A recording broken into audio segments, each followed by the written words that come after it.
آیت اللہ کوہستانی وہ ہیں کہ جو شاہ عبد العظیم علیہ الصلاۃ والسلام، اللہم صلی علی محمد و علی محمد،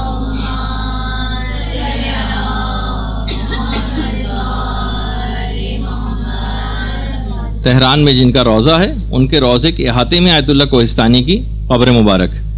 تو پہلے تو ایک بات بتا دوں ان کے متعلق کہ اتنے عظیم مقام پر فائز تھے آیت اللہ کوہستانی۔ طالب علموں کے لیے ایک بہت زبردست بات انہوں نے بتائی کہ خود ان کے اجتہاد کی گواہی آیت اللہ نائینی نے دی تھی۔ باقاعدہ آیت اللہ نائینی جو کہ اجازہ اجتہاد دینے میں انتہائی سخت سمجھے جاتے تھے، خود ان کے اجتہاد کی گواہی دی تھی۔ اور خود آیت اللہ کوہستانی اتنے زیادہ متواضع تھے، یعنی انکساری اس حد تک زیادہ تھی کہ خود کہتے تھے کہ میری معلومات ایک دیہاتی عالم دین سے زیادہ نہیں، گاؤں وغیرہ کے اندر جو خدمات انجام دیتے ہیں، یعنی کم اپنے آپ کو اتنا متواضع تھے، جبکہ ان کے اجتہاد کی گواہی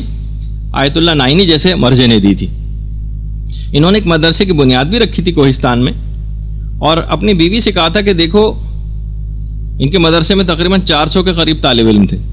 کہا کہ دیکھو تم طالب علموں کی ماں بن جاؤ، میں ان کا باپ بن جاتا ہوں، اور ہم دونوں ماں باپ مل کر اولاد کی تربیت کرنا شروع کرتے ہیں۔ اور بہت بڑا مدرسہ، تقریباً 400 طالب علم اس کے اندر تھے۔ اور ایک عالم نے باقاعدہ آیت اللہ کوہستانی کے متعلق یہ بات ارشاد فرمائی تھی کہ آیت اللہ کوہستانی نے کوہستان کو بھی نجف بنا دیا تھا۔ تو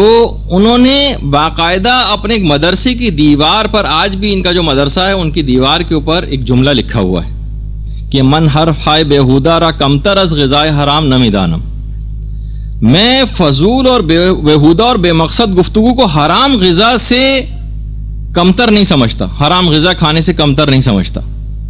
یعنی جو ہم عام سی بےہودہ قسم کی، بے مقصد قسم کی باتیں کرتے ہیں، وہ فرماتے تھے کہ اس قدر یہ آپ کی روحانیت کو خراب کرنے والی چیز ہے،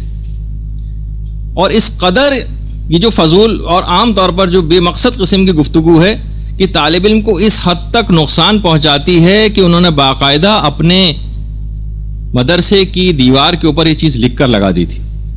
کہ اس سے روحانیت آہستہ آہستہ ختم ہو جاتی ہے، کم ہوتے ہوتے۔ ہم عام طور پر یہ دیکھتے ہیں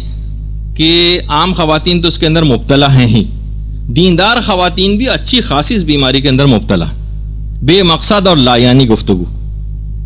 وہ فرماتے تھے کہ میں مال حرام کھانے سے کمتر اس کو نہیں سمجھتا، مال حرام کھانا اتنے برے اثرات رکھتا ہے، اتنے برے اثرات رکھتا ہے کہ اس کے بعد پھر کوئی چیز اس کے اوپر اثر نہیں کرتی۔ وہ جو آپ سنتی ہیں نا کتنا زیادہ کہ امام حسین علیہ الصلوۃ والسلام نے جو فرمایا تھا لشکر یزید سے،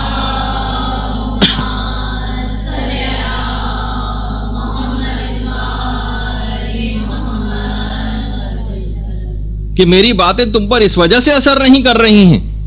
کہ تمہارے پیٹ حرام چیزوں سے بھرے ہوئے ہیں۔